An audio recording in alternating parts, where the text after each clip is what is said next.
It's a question people always ask though, what's it like as a woman? I'm like, pretty much the same as it is at home. I have not had an experience that I felt that was because I was a woman and treated any certain way. I've had people gentlemen be very, courteous, and then I've had them be rude as well. And I think that was just the individual. I think I live in a semi-bubble. It's only when I take myself out of that bubble, my choice.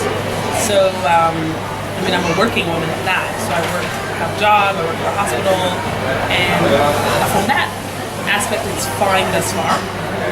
I'm a manager, so I have a title, that kind of, and titles are really important here if you haven't learned that lesson already. At work, I dress appropriate. I keep my shoulders and most of my arms covered at work.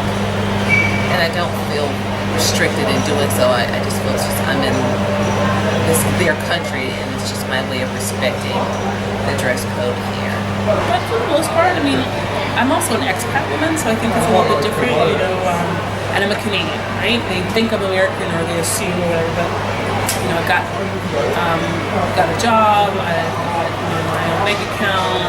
They respect you because they kind of have to. They might give you a hard time because if I were to complain to my employer, that wouldn't be a good thing. My employer is a member of the Qatar Foundation. The Qatar Foundation is a progressive, forward-thinking, organization that supports the growth of Qatar and the respect of women. And that foundation is also supported by the Al-Thani family, which is the ruling family. So that wouldn't go over too well if expat women started to complain about being comfortable, being safe, being respected. You have your challenges. I think you have your challenges as a woman anywhere in the world. So yeah, but sometimes an area that I used to live in, I've just moved, and the old area, because it was really in the middle of construction, you wouldn't walk around there on your own as a woman because you are the only woman. Exactly. But where I am now is fine. But yeah, we'd have to go around in groups or get some of the guys from the place with him to go out with us if we needed to. But that's the area, and it's because it's all the workers there, and they don't ever see any women, and they all live in big groups of men in the industrial area, and they ship them in to do the work and ship them out. So they see a woman and they all get overly excited because they haven't seen a woman for a long time. In regards to a woman, I was told originally when I was going to go buy a car, take a man. So I think you interviewed Kevin for your series, and I took Kevin, who's a friend of mine, with me.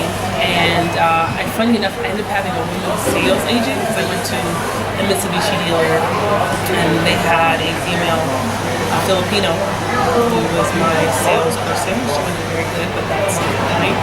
And people were telling me to take a man because they had talked about going into dealers and they wouldn't even approach her or talk to her. And I think it's really depends on the dealership you went to. Because I went to Ford and I felt like I was right there back in the USA, like car salesman on you trying to sell you something. So Mitsubishi, same thing. But I did have colleagues who said they'd gone to car dealers and it was like they wouldn't talk to them, they would talk to their husband. Same thing with going to the hospital as a patient. I have a friend who, her and her husband are here with their children. Their youngest child woke up ill one night. They took them to the hospital, and the hospital is very segregated. The women's male waiting room, and they, have to wait to see the doctor before they can reconvene as a family. And then the doctor talked to the husband, to the wife.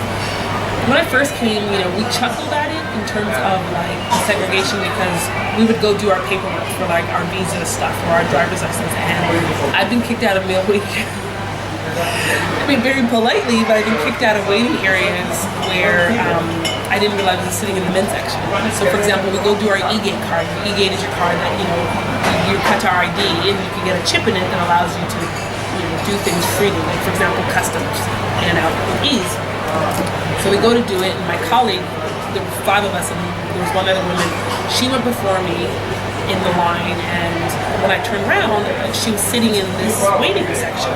So when I did my portion, I turned around and she was there. And I thought, oh, maybe she got called up to the counter to do the next portion. So I went and sat somewhere similar to where I thought she was, and a security guard walked over and said, ma'am, and he started pointing that way. And in this big waiting room, in the little corner, there's a sign on a stand that says female waiting area. And that was very typical. Same thing, I go to the car Department of Transportation to get our license, and I go sit down, and it's the male waiting area, and it's like, ma'am, trying to politely bring you over. So I wasn't really offended, but I just noticed that the female section was always smaller than the men's because, of course, the man is going to do a lot of the work, so there's a lot of women aren't there doing. You know, I don't feel that my opinion is not taken seriously. I work with, I'm an analyst, and my input has been taken, so I've never felt that it wasn't taken because I was a woman. If you were in Saudi and someone asked you that question, then that's a different story, but here... I think it's been fine. I mean, my biggest pet peeve is the staring, and I don't know if the staring is mainly because I'm a woman of color, because I'm tall, because I don't look like the other brown skinned woman here. I do get my occasional stalker, like in Carrefour. Like one of my big pet peeves about going to grocery stores in big malls or being in big malls is that the men will stare, and sometimes it will follow you around the store. So the other day I was at Carrefour, I got my grocery list, and I look up and someone's staring, very typical. So I go about my business. But then I noticed,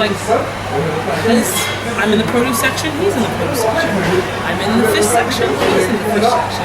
And I'm like, wait a minute, he has no shopping cart, no basket, dude's following me. So I had to ignore him, and I thought, I need to backtrack across this very large store because I forgot something in sort of housewares. And I made a detour down an aisle that I had not planned on going to. And sure enough, I'm looking at almonds on the shelf. And who comes down the aisle? This dude. And I had to turn around and tell him to F off. Because at that point, it was not only annoying, my defense mechanism went up. Because if I was in the US and that was happening, I would feel like someone stalking me.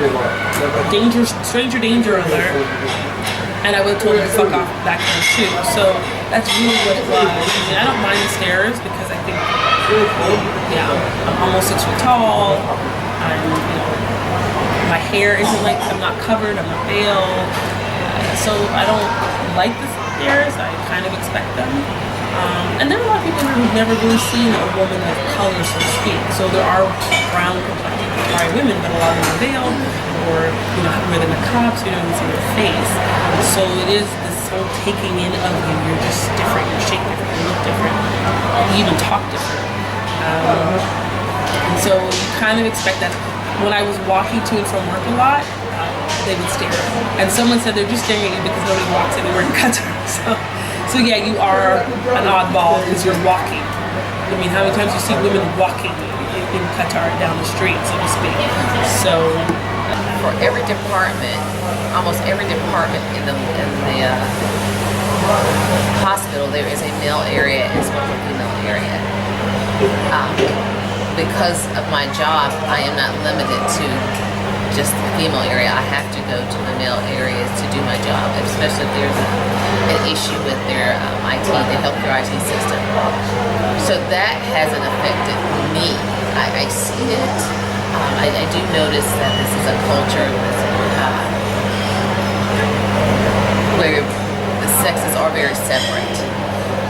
But again, because of what I'm here for, we have meetings, and they're both in the meetings. I have noticed some women cover up, and then when there's just a meeting of women, they don't cover up. So I mean, that was the one thing I have noticed. But I see there was a meeting yesterday, and when we had lunch. And I've never seen this, so I've gone to plenty of meetings since I've been here. This was the first meeting where the women and the men ate separate. All the other ones, it was very, and I don't know if it was because of the space issue, but this particular meeting, when we had lunch, the women and the men ate separate. Same room, but just very separate.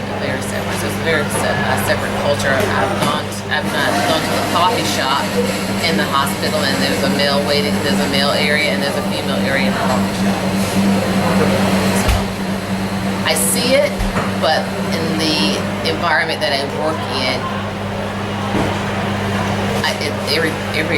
it's a mix. It's a mix of Arabic and non-Arabic.